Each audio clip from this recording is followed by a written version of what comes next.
Good morning students, good morning. Indian constitution के third part में आज हम डिस्कशन करेंगे कि कैसे इंडिया और पाकिस्तान का डिवाइडेशन हुआ और पाकिस्तान के लिए अलग कॉन्स्टिट्यूशन लिखने का एक सिस्टम तैयार किया गया। ओके, पाकिस्तान देखा जाए तो 16 अगस्त 1946 में जो डायरेक्ट एक्शन डे मनाया गया था उसका रिजल्ट था। उससे पहले भी कई बार ये लोग पाकिस्तान की डिमांड कर चुके थे, जैसे 1937 के इलेक्शन के टाइम में भी जो है मुस्लिम लीग को लगा था कि भाई हम लोग यहाँ पे अपनी एक स्टेबल गवर्नमेंट नहीं बना पाएंगे, तो उस समय भी दिक्कतें आई थी। 1940 के आसपास जब सेकेंड वर्ल्ड वार चल रही थी, 39 से शुरू हुई थी सेकेंड वर्ल्ड वार, तो 1 सितंबर 1939 को स्टार्ट हो गया था और फिर सेकेंड वर्ल्ड वार 1945 तक लगातार चलती रही। उस टाइम में भी ये दिख रहा था मुस्लिम लीग के लोगों को, मोहम्मद अली जिन्ना को स्पेशली, कि भाई हम लोग पाकिस्तान जब तक नहीं बनाएंगे हमारा कोई भी भला नहीं होना है और हमारी गवर्नमेंट नहीं बन पाएगी। ठीक है, तो फाइनली कैबिनेट मिशन तो तैयार थे कि यहाँ पर पहले एक स्टेबल गवर्नमेंट बने और स्टेबल गवर्नमेंट बनने के साथ साथ यहाँ पर कॉन्स्टिट्यूशन असेंबली बनाई जाए। ठीक है, लेकिन बीच में ही प्रॉब्लम हुई, मोहम्मद अली जिन्ना और अदर लीडर्स उनके बीच में। ठीक है, द इंडियन कॉन्स्टिट्यूशन हमारा topic, the Indian constitution, Indian constitution. ठीक है, पार्ट 3। ओके, पार्ट 3 में हम डिस्कशन करने जा रहे हैं इंडियन कॉन्स्टिट्यूशन के बारे में कुछ और बातें। ठीक है, तो जैसे कि मैं आपको बता रहा था कि भाई इंडिया और पाकिस्तान को बनाना पड़ा पहले ही। ठीक है, मार्च 1947 में लॉर्ड माउंटबेटन को बुलाया गया। जब कैबिनेट मिशन से बात नहीं बनी और पाकिस्तान बार बार ये लोग चिल्लाने लगे। याद है आपको, इससे पहले मैंने बताया था कि भाई ये लोग 9 दिसंबर को पहली मीटिंग रखेंगे डॉक्टर सचिदानंद सिन्हा के साथ में, 11 दिसंबर को डॉक्टर राजेंद्र प्रसाद की लीडरशिप में, और फिर 13 दिसंबर को नेहरू जी ने प्रियम्बल रखा। उसके बाद थोड़े दिन काम चल पाया, लेकिन मार्च के लगभग लॉर्ड माउंटबेटन को बुलाना पड़ा। ठीक है, देखिए मार्च 1947 में, ठीक है, फाइनली लॉर्ड माउंटबेटन, ठीक है, लॉर्ड माउंटबेटन, ठीक है, माउंटबेटन को बुलाना पड़ा, द लास्ट वाइसरॉय। ठीक है, लास्ट, ठीक है, last viceroy of India, last viceroy of India. ठीक है, लास्ट वाइसरॉय ऑफ इंडिया मतलब कि ब्रिटिशर्स। ठीक है, ब्रिटिश इंडिया की बात कर रहा हूं मैं भाई। ब्रिटिश इंडिया के टाइम में जो लास्ट वाइसरॉय रहा यही रहे थे। ठीक है, इन्होंने फिर आकर मोहम्मद अली जिन्ना से बातें की कि भाई आप लोग किस तरह का एरिया चाहते हैं, क्या आप डिसाइड करना चाहते हैं, आपके माइंड में क्या है, क्या सोच रहे हैं आप लोग, आप मिलकर कॉन्स्टिट्यूशन क्यों नहीं लिख रहे हैं। तो फिर उन्होंने कहा कि भाई ऐसा है, देखो असेंबली हमारी बन चुकी है, मान लिया, ठीक है, लेकिन हम लोग अपने हिसाब से अपना एक स्टेट बनाकर फिर अपना आगे कॉन्स्टिट्यूशन करना चाहेंगे। हम ऐसे कांग्रेस के साथ मिलकर एक साथ ऐसे काम नहीं कर सकते।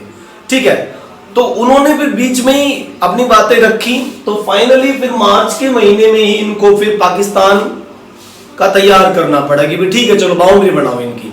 3 महीने लगे पूरे, मार्च के बाद अप्रैल मई जून, 3 महीने लगे पाकिस्तान की बाउंड्री डिसाइड करने में। ठीक है, इनको हेल्प की, लॉर्ड माउंटबेटन को जो हेल्प करता है वो सर जिनका नाम था रेडक्लिफ, उन्होंने हेल्प की।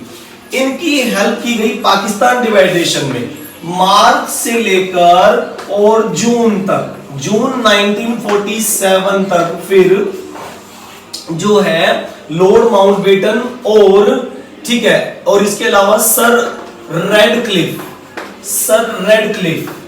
ठीक है, इन दोनों ने मिलकर, सर रेडक्लिफ ने फिर पाकिस्तान की बाउंड्रीज तैयार की। ठीक है,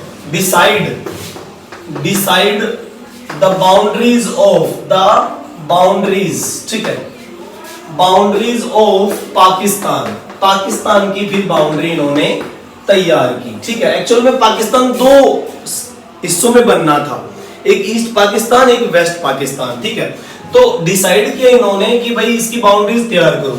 ठीक है, तो फिर पाकिस्तान ठीक है, जून तक, जून के महीने तक आते आते, जून 1947 तक आते आते जो है पाकिस्तान दो पार्ट में डिवाइड किया गया। ठीक है, पाकिस्तान इन टू पार्ट्स। ठीक है, टू पार्ट्स। एक पार्ट तो बना वेस्ट पाकिस्तान, ठीक है, और दूसरा जो पार्ट बना वो था ईस्ट पाकिस्तान बनाया गया। अब देखो कमाल की बात है कि कॉन्स्टिट्यूशन के बीच में ही ये बातें हो रही हैं। कॉन्स्टिट्यूशन बनने भी नहीं दिया इन्होंने, तो बीच में ही अपना जो है शुरू कर दिया कि हम तो भाई पहले पढ़ाएंगे। अब ये वेस्ट पाकिस्तान क्या है और ईस्ट पाकिस्तान क्या, पहले ये समझ लीजिए। एक्चुअल में वेस्ट पाकिस्तान इंडस रिवर, जो इंडस रिवर हमारी आती है, ठीक है, इंडस रिवर का एरिया बनता है पूरा का पूरा। उसकी 5 ट्रिब्यूटरीज हैं, जैसे इंडस, रावी, चिनाब, झेलम, सतलुज, ब्यास, ये 5 इसकी ट्रिब्यूटरी आती हैं और ये लास्ट में डेल्टा बनाती है जिसको सिंध एरिया, सिंध बलूचिस्तान, कराची, अरेबियन सी तक का पूरा एरिया बनता है ये। ठीक है, तो इन्होंने फिर वेस्ट पाकिस्तान के लिए Indus river delta area target किया। ठीक है, डेल्टा एरिया, ठीक है, इंडस रिवर एरिया डेल्टा, वो इन्होंने टारगेट किया ट्रायंगल शेप में। ठीक है, इसकी बाउंड्री बनी 1310, 3310 किलोमीटर की बाउंड्री। फिलहाल ये 1323 के लगभग दिखाई देती है, आप नेट पे चेक करते हो तो पाकिस्तान की बाउंड्री 1323 नजर आती है। ठीक है, ओके, तो 3310 किलोमीटर की बाउंड्री लाइन बनाई, नाम यही रखा गया, इसने बनाई थी तो इसी का नाम रखा गया, रेड क्लिफ लाइन। ठीक है, इसको नाम देंगे रेड क्लिफ लाइन। ये बन गई रेड क्लिफ लाइन, उनके नाम पर बन गई, वो पाकिस्तान की सीमाएं तय हो गई। अब ये सीमाएं किस किस के साथ लगती है हमारी, देखो, गुजरात के साथ सीमाएं लगती हैं, राजस्थान के साथ सीमाएं लगती हैं, बॉर्डर लगता है, पंजाब के साथ लगता है बॉर्डर, और कश्मीर के साथ। ठीक है, लेकिन अब तो लद्दाख के साथ भी लगता है। पहले तो 4 ही स्टेट थे, अब लद्दाख के साथ भी लगता है, क्योंकि कश्मीर को यूनियन टेरिटरी बना दिया और लद्दाख भी यूनियन टेरिटरी बन गई, तो वो 4-5 राज्य इनके साथ टच हो गए हैं। ठीक है, फिर ये बना दिया इन्होंने। ठीक है, फिर उसके बाद में दूसरा वाला पार्ट, यानी कि ईस्ट पाकिस्तान, इसकी बाउंड्री भी इन्हीं को तैयार करनी पड़ी। वो बाउंड्री लाइन थी पूरी की पूरी जो कि गंगा और ब्रह्मपुत्र, ठीक है, गंगा ब्रह्मपुत्र का जो एरिया बनता है वहां तक का पूरा एरिया, ये लोग मान रहे थे कि ये एरिया हमारा जो है पाकिस्तान बन सकता है। ठीक है, तो उन्होंने ये भी बनाया। और ठीक है, रिवर डेल्टा, जिसको हम सुंदरबन डेल्टा भी कहते हैं, सुंदरबन डेल्टा एरिया। खाली सुंदरबन डेल्टा एरिया नहीं है, और भी बहुत सारे एरिया है ये। ठीक है, काफी बड़ा एरिया था ये, ईस्ट पाकिस्तान काफी बड़ा एरिया। ढाका इसकी कैपिटल हुआ करती थी उस समय भी, और यही वो एरिया था जहां ऑल इंडिया मुस्लिम लीग भी बनी थी। इन लोगों की पार्टी भी यहीं बनी थी ढाका में। 1906 में ऑल इंडिया मुस्लिम लीग यहीं बनी थी, 1906 में। ठीक है, याद रखना हमें कि वो ईस्ट पाकिस्तान में ही बनी थी। ओके, इसकी बाउंड्री बनानी पड़ी, फिर इसी को बनानी पड़ी, सर रेड क्लिफ को बनानी पड़ी, किसके ऑर्डर पर, Lord Mountbatten, the last viceroy के ऑर्डर पर ये बनानी पड़ी आपको। ठीक है, ओके, इसकी बाउंड्री कितनी रही, 4096 किलोमीटर। सबसे लंबी बाउंड्री लाइन इसी की है, बांग्लादेश के साथ ही हमारी, यानी कि पहले तो ईस्ट पाकिस्तान कहलाता था ये, आजकल बांग्लादेश बन गया है, तो ये सबसे बड़ी लंबी लाइन है। मतलब कि कौन सी लाइन, वही रेड क्लिफ लाइन, क्योंकि उसी ऑफिसर ने बनाई, इसी ने बनाई, तो इसी का नाम रेड क्लिफ लाइन। ठीक है, रेड क्लिफ लाइन तैयार कर दी। आजकल ये ईस्ट पाकिस्तान बांग्लादेश कहला रहा है और उसकी कैपिटल क्या है, ढाका है। ठीक है, ये कब बना है, इसको बांग्लादेश कहा जा रहा है आजकल, क्या कह रहे हैं हम, बांग्लादेश। ठीक है, बांग्लादेश, ये कब बना है, 1971 में बना था। इसकी भी एक अपनी कहानी है, हम कभी फिर बताएंगे आपको कि बांग्लादेश बना कैसे। बहुत ड्रामेटिक सिचुएशन थी। बांग्लादेश बनने के पीछे बहुत ही ड्रामेटिक सिचुएशन थी, तब जाके बन पाया। वहां के लोगों ने जो है अपनी अलग गवर्नमेंट बनाने की कोशिश की और बहुत सारी चीजें एक साथ हुई है, ठीक है। ओके, तो ये बात हो गई। फाइनली पाकिस्तान को हमें अलग कर देना था, ठीक है। ओके, फाइनली क्या कर देना था हमें, पाकिस्तान को अलग कर देना था। ओके ओके बेटा, ठीक है। तो इस तरह से अब जून में ये तैयार हो गया सारा, जून में सब तैयार हो गया कि ठीक है चलो भाई डिसाइड हो गया है, सारा कुछ बढ़िया हो गया है, चलो अब ये नहीं रहना साथ चाहते एक साथ, तो इसमें क्या ही कर सकते हैं। लॉर्ड माउंटबेटन और सर रैडक्लिफ ने मिलकर पाकिस्तान की बाउंड्री बना दी और फिर पाकिस्तान को एक अलग स्टेट बनाना पड़ा। कब बना, 14 अगस्त को। फिर 14 अगस्त को 1947 में पाकिस्तान, ठीक है, पाकिस्तान इंडिपेंडेंस हो गया, ठीक है, आजाद हो गया, ठीक है। और 15 अगस्त को फिर इंडिया बना दिया गया। 15 अगस्त को 1947 में इंडिया इंडिपेंडेंस, इंडिया हो गया इंडिपेंडेंट, ठीक है, वो आजाद हो गया। इस तरह से दोनों मुल्क अलग अलग हो गए, आजाद हो गए। अब ये अपना अलग कॉन्स्टिट्यूशन बनाएंगे और ये पाकिस्तान वाले अपना अलग कॉन्स्टिट्यूशन बनाएंगे, ठीक है। इनके जो मेंबर थे 389 में से वो 90 मेंबर अलग हो गए। पहले टोटल मेंबर थे कॉन्स्टिट्यूशनल असेंबली, कॉन्स्टिट्यूशनल असेंबली के जो मेंबर पहले थे, ठीक है, असेंबली मेंबर जो पहले थे, ठीक है, उसमें से 389 में से 90 मेंबर पाकिस्तान के लिए चले गए, 90 मेंबर पाकिस्तान के लिए चले गए। अब कितने बचे इंडिया के पास, 299 मेंबर्स बचे। इतने मेंबर्स इंडिया के लिए बाकी कॉन्स्टिट्यूशन लिखेंगे। 1947 के बाद अब ये हाल था। उसी समय लॉर्ड माउंटबेटन ने यह भी डिक्लेयर कर दिया, लॉर्ड माउंटबेटन ने यह भी डिक्लेयर किया कि भाई जो इंडिया के अंदर रहना चाहता है मुस्लिम, वो इंडिया के अंदर रह सकता है, और जो इंडिया से बाहर पाकिस्तान में जाके रहना चाहते तो रह सकता है। फ्रीडम दे दी सभी को, हाँ ठीक है, सभी को फ्रीडम दे दी है। ओके, सभी को फ्रीडम दे दी है। ओके, ठीक है, सभी को फ्रीडम मिल गई थी उस चीज से, ठीक है। ओके, तो अब होता क्या है कि लोग उधर से हिंदू उठकर इंडिया में आने लगे और इंडिया के मुस्लिम उठकर उधर जाने लगे। जैसे आजादी मिली, जैसे इनको फ्रीडम मिली, इधर से उधर जाने लगे और फिर आपस में मारकाट होनी शुरू हो गई।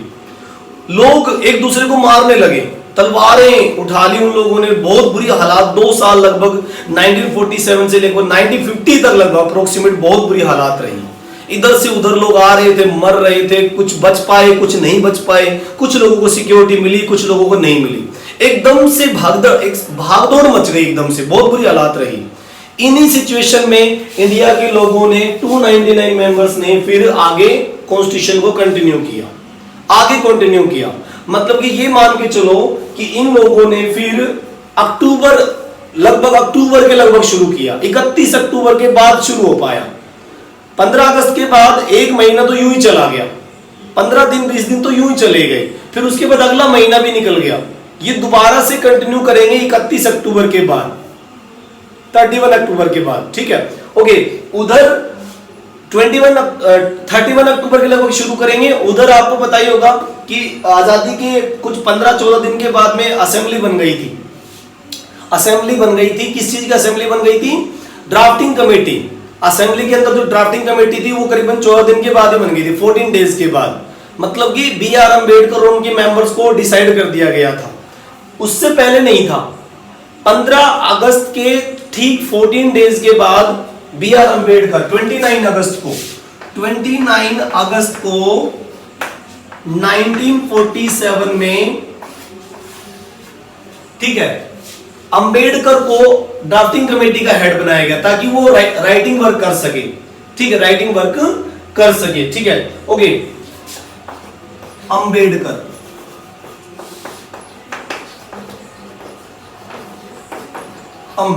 ठीक है, ये चीजें हुई है। ओके, उसके बाद अब बात आती है कि भाई आगे कैसे प्रोसेस हुआ। आगे फिर ये लगभग जो है 1947 से लेकर 1949 तक कंटिन्यू अपना वर्क करते रहे। लास्ट जो डे था वो 29 नवंबर था, 26 नवंबर को 1949 में उन्होंने फाइनली वो पूरा किया अपना वर्क, यानी कि बाकी बचे हुए 299 मेंबर्स ने इसको पूरा किया। कब? फाइनली 26 नवंबर 1949 में कंप्लीट किया इन लोगों ने। जैसे भी कंडीशन रही उस कंडीशन के अकॉर्डिंग ये लोग अपना काम क्या करते रहे अपनी असेंबली के अंदर, जो भी इनसे बन पड़ता था 26 नवंबर को इन्होंने पूरा किया। और स्टार्टिंग में मैंने आपको बताया था कि कितने आर्टिकल बन गए थे, 2 साल 11 महीने 18 दिन, जिसमें बीच में पाकिस्तान में डिवाइड हो गया। कितना टाइम लग गया था? 2 साल 11 महीने और 18 दिन में बहुत सारा जो प्रोसेस हो चुका था। और उस प्रोसेस की वजह से पूरा 395 आर्टिकल्स और लगभग जो है 8 शेड्यूल और 12 पार्ट्स बन चुके थे। फिर अमेंडमेंट भी किया गया भाई इसमें क्या क्या चीजें और ऐड की जा सकती है, क्या रिमूव किया जा सकता है, वो सारी चीजें होने लगी। ठीक है, ओके। ये सब इतनी सारी टेंशन के टाइम में पूरा एक बहुत ही बुरा एक समय रहा। उस बुरे समय के टाइम में भी इन्होंने बहुत अच्छा इंडिया के लिए लिख कर रखा। और अब हम डिस्कशन करेंगे कि इसके मेन फीचर्स क्या थे। भाई इतना बढ़िया जो कॉन्स्टिट्यूशन लिखा इन लोगों ने, इसके फीचर्स क्या थे, ये कैसा इंडिया का कॉन्स्टिट्यूशन क्यों इतने पूरे वर्ल्ड में फेमस माना जाता है। जैसे कि मैंने बताया भी था कि अलग अलग कंट्री से सोर्स लिए गए थे, इसलिए भी फेमस माना गया। 1935 के एक्ट भी उसमें डाले गए, बहुत सारी चीज डाली गई। लैंग्वेज पॉलिसी भी तैयार की हमने, स्टेट सेंटर पॉलिसी भी हमने तैयार की, स्टेट का क्या काम रहेगा, सेंटर का क्या काम रहेगा। तो इतना सारा कुछ करने के बाद में इसके की फीचर्स क्या क्या थे। अब समझना ये था कि इतना अच्छा बना दिया तो उसके फायदे क्या हुआ, क्या किस तरह का तैयार हो गया था ये। ओके, अब हम बात करते हैं की फीचर्स के बारे में। ओके, देखो अब हम की फीचर्स के बारे में बात करेंगे। ठीक, इंडियन कॉन्स्टिट्यूशन के की फीचर्स, बहुत बेहतरीन कॉन्स्टिट्यूशन था ये। ठीक है, ओके।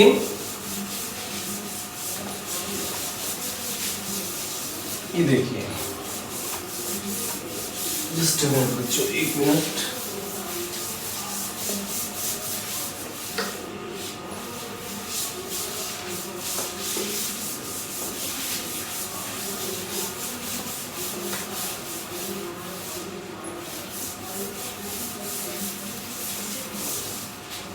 ओके, अब हम बात करने वाले हैं की फीचर्स ऑफ इंडियन कॉन्स्टिट्यूशन। ठीक है, देखो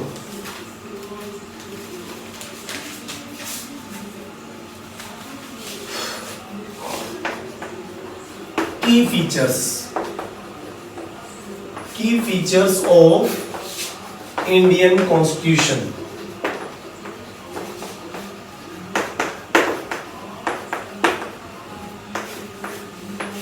इंडियन कॉन्स्टिट्यूशन के मुख्य क्या क्या खास पॉइंट थे, उनके बारे में समझने वाले हैं। सबसे पहला की फीचर, हमारे कॉन्स्टिट्यूशन हमने क्या लिखा था, सबसे मेन पॉइंट। ठीक है, फर्स्ट की फीचर।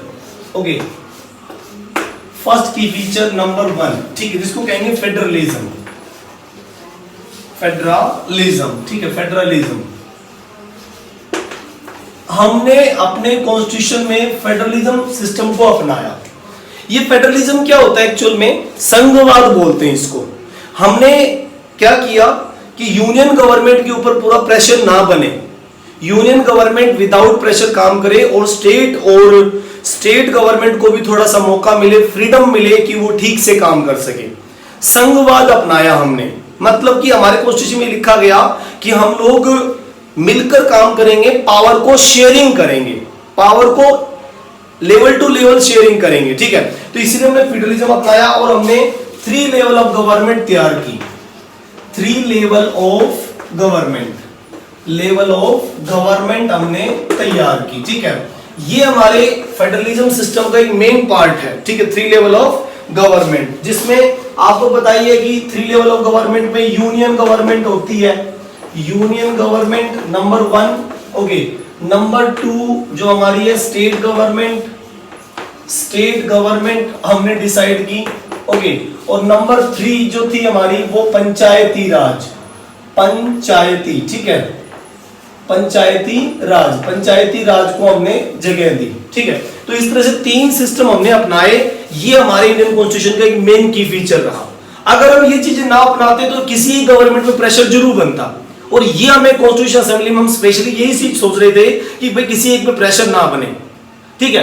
तो हमने फेडरलिज्म अपनाया, लेकिन आप फिर भी देखते हो कि इंडिया की गवर्नमेंट पूरी तरह से फेडरल गवर्नमेंट नहीं है, यूनिटरी गवर्नमेंट है, क्योंकि सबसे ज्यादा पावर किसके पास है? यूनियन गवर्नमेंट के पास। इसमें देखो 97 टॉपिक दिए गए थे उस समय इनको, ठीक है, सबसे ज्यादा 97 टॉपिक इनको दिए गए थे, और स्टेट्स के पास 66 टॉपिक रखे गए थे, ठीक है। उस समय जब कॉन्स्टिट्यूशन बन रहा था उस समय स्टेट गवर्नमेंट को 66 टॉपिक्स पे रूल बनाने का अधिकार मिले और यूनियन गवर्नमेंट को 97 टॉपिक पे अधिकार मिले।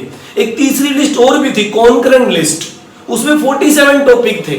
कॉन्करेंट लिस्ट में दोनों मिलकर रूल बना सकते थे, लेकिन ज्यादा अधिकार किसको दिए गए थे? यूनियन गवर्नमेंट को। अगर किसी कंट्री में स्टेट गवर्नमेंट को भी अधिकार दिए जाते, लेकिन ज्यादा पावर अगर यूनियन गवर्नमेंट को दे दी जाए तो वो फेडरल स्टेट नहीं होता, प्योर, उसको प्योर फेडरल स्टेट नहीं कहोगे आप, वहां पर यूनिटरी फॉर्म ऑफ गवर्नमेंट आ जाएगा। थोड़ा बहुत तो रहेगा, मान लो मैं ये कहता हूं कि फेडरलिज्म कितना है, फिर कितना है, तो आप परसेंटेज निकाल लीजिए, टॉपिक वाइज परसेंटेज निकाल लीजिए। अगर 97 टॉपिक यहां इनके हैं और प्लस कुछ 47 और इनको अधिकार मिल रहे हैं, अगर 47 टॉपिक और कॉन्करेंट लिस्ट के भी मिल रहे हैं, कॉन्करेंट, ठीक है, कॉन्करेंट लिस्ट के भी मिल रहे हैं, तो टोटल मिलाकर ये बहुत ज्यादा हो जाते हैं, ठीक है, ये लगभग हो जाते हैं, ठीक है, ये 144 टॉपिक हो जाते हैं। अब 144 टॉपिक अकेले यूनियन गवर्नमेंट के लगभग कंट्रोल में है, तो देखा जाए तो फेडरल सिस्टम तो पूरी तरह नहीं है, समझ गए होंगे आप, पूरी तरह से फेडरल तो नहीं है। यहां पर स्टेट गवर्नमेंट को केवल 66 टॉपिक मिले हुए हैं, अगर उनको भी इनके इक्वल टॉपिक होते तब तो मानते कि फेडरल है, पूरी तरह से फेडरल गवर्नमेंट यहां पर नहीं है, ठीक है। इससे एक ये फायदा होता है कि भाई कंट्री का डिफेंस करने में आसानी होती है। अब ये कहेंगे भी आप क्या फायदा इस चीज का, तो फायदा यहां पर यही आ गया कि भाई डिफेंस करने में आसानी होती है। यूनियन गवर्नमेंट कंट्री के अंदर चारों तरफ के बॉर्डर्स वगैरह है, उनको आसानी से डिफेंस कर सकती है, जो कि स्टेट गवर्नमेंट की बस की बात नहीं है, ठीक है, ओके।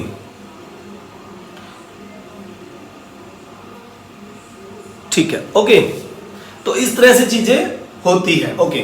तो ये पॉइंट समझ में आ गया हमें कि फेडरलिज्म क्या होता है, जहां पर 3 लेवल ऑफ गवर्नमेंट आ जाए, यूनियन गवर्नमेंट, स्टेट गवर्नमेंट, पंचायती राज, तो वो फेडरल सिस्टम में आ जाता है, ठीक है। और हमारे यहां पर ये है फेडरल सिस्टम, ये है हमारे पास, ठीक है, ओके।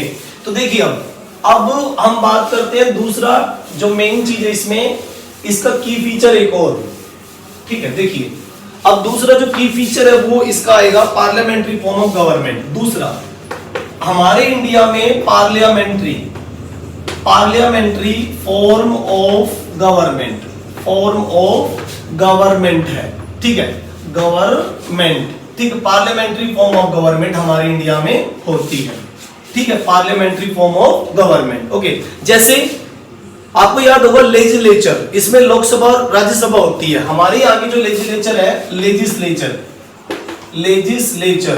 ठीक है, इसमें क्या है, हमारे यहाँ पर क्या है, राज्यसभा है, और क्या है, देखो वो लोकसभा है, ठीक है। ये तो हो गई यूनियन लेवल पे, ठीक है, राज्यसभा और लोकसभा है, ओके। तो ये हो गई यूनियन लेवल पे पार्लियामेंट्री फॉर्म ऑफ गवर्नमेंट, ठीक है।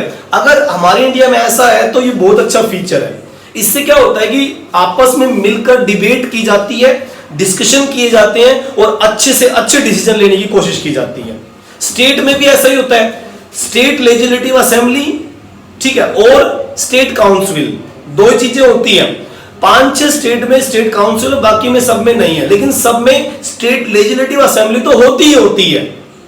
तो देखा जाए तो बहुत अच्छा फीचर है, दोनों फीचर यूनिक है, फेडरलिज्म सिस्टम भी और पार्लियामेंट्री फॉर्म भी। ये हमारे कॉन्स्टिट्यूशन की सबसे बड़ी फीचर्स मानी जाती है, ओके। उसके बाद देखो थर्ड पॉइंट में सेपरेशन ऑफ पावर को क्या किया गया, सेपरेट किया गया है, सेपरेशन किया गया है। आपको बताइए 3 हॉरिजॉन्टल लेवल पे सेपरेट की गई है, 3 हॉरिजॉन्टल लेवल पे। जैसे कि मैं कहूं कि पावर लेजिस्लेचर में दी गई है, ओके। लेजिस्लेचर में क्या करते हैं, लीडर्स होते हैं और वो क्या बनाते हैं, रूल मेकिंग, ये क्या करते हैं? Rule making. इनका मेन काम है रूल मेकिंग करना, रूल बनाना, एक काम हो गया, ठीक है। दूसरा, लेजिस्लेचर के अलावा फिर एग्जीक्यूटिव्स, ठीक है, इनमें पावर बांट दी गई। इनका मेन काम होता है एग्जीक्यूटिव का कि रूल को इंप्लीमेंट कराना। आईएएस आईपीएस ऑफिसर वगैरह वो आ गए, ठीक है, यानी कि आईएएस और आईपीएस, ठीक है, और आईएफएस ऑफिसर्स, ठीक है, एग्जीक्यूटिव, ये रूल को इंप्लीमेंट कराते हैं, रूल को आगे इंप्लीमेंट कराने का काम करते हैं। ओके, तीसरा जो है वो है जुडिशियरी। ओके, जुडिशियरी, ये देखो, जुडिशरी में सुप्रीम कोर्ट, ओके, और हाई कोर्ट और जो है डिस्ट्रिक्ट कोर्ट्स इसमें आते हैं, ठीक है। ये सारा सिस्टम हमारे इंडिया में 3 लेवल पे बटा हुआ सिस्टम, सेपरेशन ऑफ पावर है। ये भी हमारे इंडिया का एक कॉन्स्टिट्यूशन का सबसे बेहतरीन फीचर है, सेपरेशन ऑफ पावर। ओके, फिर उसके बाद में नंबर आता है नंबर 4, ठीक है, नंबर 4, जिसमें कहेंगे फंडामेंटल राइट्स। हमारे इंडिया की खासियत ये भी है कि यहाँ पर फंडामेंटल राइट्स भी लोगों को दिए गए हैं। फंडामेंटल राइट्स वो टोटल कितने हैं? 6 हैं। टोटल कितने हैं? टोटल कितने हैं? 6 हैं। टोटल 6 हैं। ओके, टोटल 6 हैं। अब वो टोटल 6 कौन कौन से वो देख लेते हैं यहाँ पे कि कौन कौन से फंडामेंटल राइट्स है हमारे यहाँ पर। टोटल 6 जो है। ओके, नंबर 1, ठीक है, number 1 a fundamental rights, right to equality, right to equality, ठीक है, बराबरी का अधिकार, राइट टू इक्वालिटी। ये कौन से आर्टिकल से कौन से आर्टिकल के बीच में है? 14 से 18 के बीच में है। 14 से लेकर 18 आर्टिकल, ये देखो, ठीक है, 14 से 18 आर्टिकल में राइट टू इक्वालिटी मिलेगा आपको। 17 आर्टिकल में अनटचेबिलिटी के बारे में बातें लिखी गई है कि इंडिया के अंदर अनटचेबिलिटी नहीं होनी चाहिए। वो इसी के बीच में जो 17 नंबर आर्टिकल है उसमें लिखा गया है, ठीक है, उसमें वो लिखा गया है। ओके, फिर बी पार्ट यानी कि दूसरा नंबर, ठीक है, फ्रीडम राइट। चलो मैं नंबर 1 2 लिख देता हूं इनको। ये देखिए, इसको थोड़ा सा और 1 2 लिख देते हैं रोमन कैपिटल में। ओके, ये देखिए 1 और ये आ गया 2, right number 2। Okay, right number 2 में राइट टू फ्रीडम, राइट, ठीक है, राइट टू फ्रीडम, ठीक है, राइट टू फ्रीडम मतलब कि हमारे इंडिया में सबको आजादी है कि वो कहीं पर भी रहे, कैसे भी, किसी भी टाइप की अपनी एक्सप्रेशंस दे, स्पीच दे, अपने आइडियाज रखे, इस तरह की फ्रीडम है, उसको पूरी फ्रीडम है। तो ये कौन से आर्टिकल्स के बीच में है? ये आर्टिकल हमें 19 से लेकर 22 के बीच में, 19 से 22 आर्टिकल के बीच में है ये, ठीक है। ये देखिए 19 से 22 आर्टिकल के बीच में है। ओके, आर्टिकल 19 से 22 के बीच में है। ओके, फिर देखिए नंबर 3 है, ठीक है। Okay, right against exploitation, right against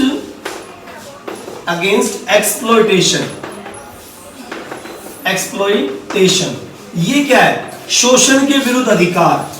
ये है शोषण के विरुद्ध अधिकार कि भाई आपको बिना मतलब जो है बिना मतलब में कोई टॉर्चर नहीं कर सकता, चाइल्ड लेबर नहीं हो सकती, चाइल्ड लेबर पूरी तरह से प्रोहिबिट है।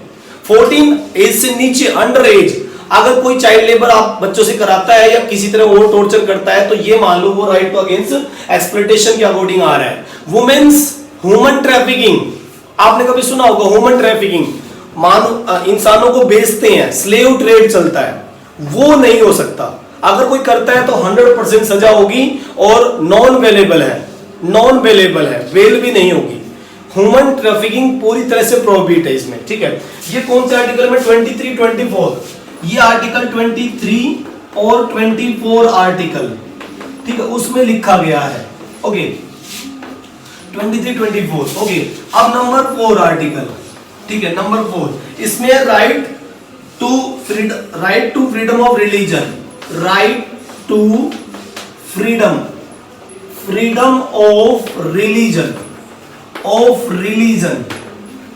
अब ये देखो, right to freedom of religion, ये एक बहुत अच्छी फ्रीडम यहां पर दी गई है कि भाई कोई भी आदमी अपनी मर्जी से कोई भी धर्म को ज्वाइन कर सकता है और किसी भी तरीके से अपनी पूजा पाठ वो कर सकता है, तो इसमें कोई प्रॉब्लम नहीं है, किसी भी टाइप की कोई प्रॉब्लम नहीं है। ओके, देखिए ये कितने कितने आर्टिकल के बीच में है, राइट टू रिलीजन 25 से लेकर 28 के बीच में, 25 से लेकर 28 आर्टिकल के बीच में ये है, ये देखिए 25 से 28 आर्टिकल के बीच में है ये। ओके, फिर नंबर 5, आर्टिकल नंबर 5, ठीक है, ये है cultural and educational right, cultural and educational, cultural and educational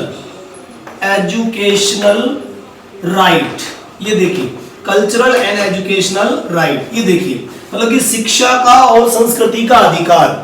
कोई भी आदमी इंडिया का किसी भी टाइप का कल्चर अपनाता है तो उसको मना नहीं किया जा सकता, वो कैसे भी कपड़े पहने, वो राजस्थान का है चाहे तमिलनाडु का है, आपको कोई प्रॉब्लम नहीं होनी चाहिए उससे, चाहे उसने कैसे भी पहन रखा है, लुंगी पहन रखी हो, चाहे वो पगड़ी पहन के घूम रहा हो, हमें क्या मतलब उससे, उस चीज को आप बिल्कुल भी आप उसको एक्सप्लॉइट नहीं कर सकते, ठीक है।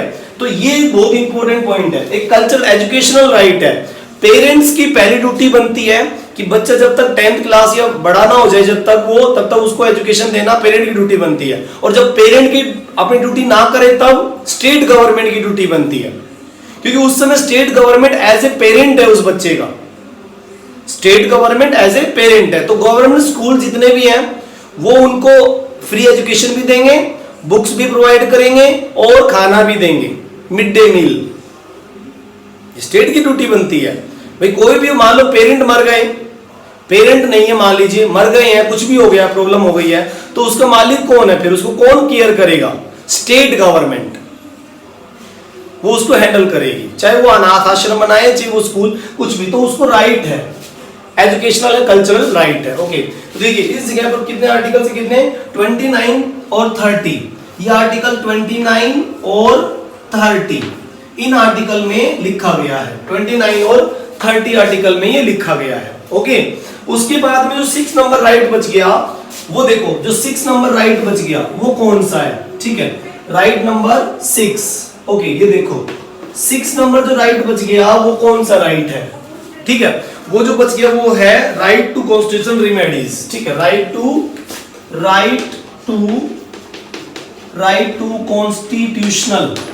Constitutional remedies.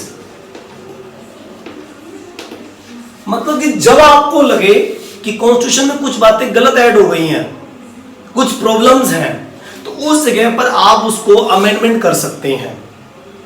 इसी आर्टिकल को, इसी राइट को बी आर अंबेडकर ने ये कहा कि हमारे कॉन्स्टिट्यूशन की, पूरे कॉन्स्टिट्यूशन की हार्ट एंड सोल है ये, आत्मा और जो है दिल है ये, क्योंकि जब चाहें आप इस चीज को थोड़ा सा अमेंडमेंट करना चाहें कर सकते हैं। तो ये बहुत इंपॉर्टेंट आपके फंडामेंटल राइट्स है, आपके अधिकार हैं। आपको कोई लेजिस्लेचर का बना हुआ कोई रूल, राज्यसभा या लोकसभा से कोई बना हुआ कोई रूल आपको समझ नहीं आ रहा है, आपको लगा कि तो बहुत गलत बन गया है, इससे हमारे अधिकार छीने जा रहे हैं, तो आप उसको चेंज करा सकते हैं, ठीक है।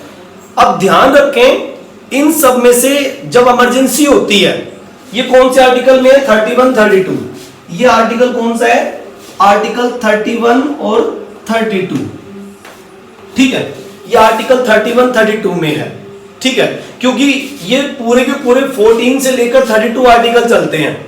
फंडामेंटल राइट 14 से शुरू होता है और 32 तक आता है पूरा का पूरा, उसमें फिर part A B C D E कुछ भी बना लो, चाहिए उसमें बहुत सारे पार्ट बने हुए, उसमें भी इन आर्टिकल्स में बहुत सारे पार्ट बने हुए हैं, ठीक है। ओके, अब जो है राइट टू कॉन्स्टिट्यूशनल रेमेडीज के बाद में बात आती है कि भाई एक फीचर और बच गया इसका, 1 2 3 4 और एक 5 नंबर फीचर और बच गया जो कि हम यहीं पर एडजस्ट कर लेते हैं और फिर पूरा समझ आ जाएगा, एक ही जगह समझ आ जाएगा, ठीक है, और वो है सेक्युलरिज्म, ठीक है। लास्ट जो हमारा पॉइंट है यहां पर की फीचर, ठीक है, वो कौन सा है, नंबर 5, ठीक है, इंडियन कॉन्स्टिट्यूशन के बारे में, सेक्युलरिज्म, ठीक है, सेक्युलरिज्म, हमने अपने कॉन्स्टिट्यूशन में सेक्युलरिज्म भी अपनाया है, ये हमारे कॉन्स्टिट्यूशन की खासियत है।